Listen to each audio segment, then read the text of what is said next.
something that you'll inevitably face if you start any kind of business, right?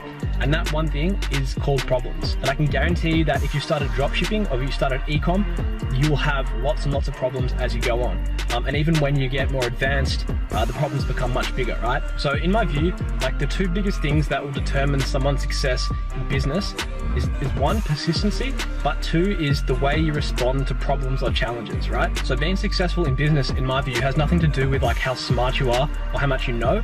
Those two things, persistence and responding to problems, will shape like how far you go as an entrepreneur.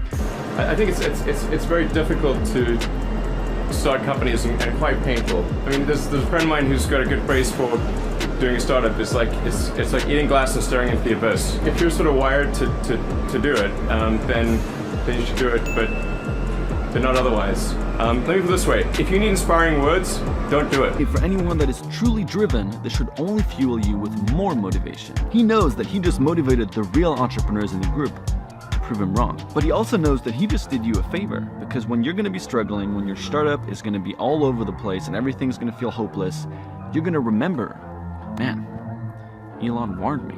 I'm not gonna sit inside of a corporation for 20 years. The time is now. The time is now for it to be okay to be great. Never be ungrateful. It's when people start to be super, like, oh, I hate my life, everything sucks. But it's like you got shoes in your feet right now, you know what I mean? There's kids who don't have water, access to water in the world. So pretty much, yeah.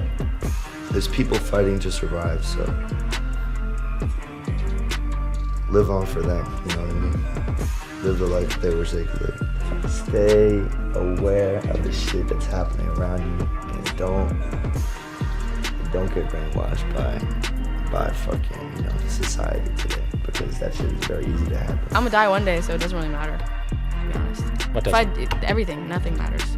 Dude, like, that's like what I say about everything, like. I think some stuff matters. Nothing matters. Love matters.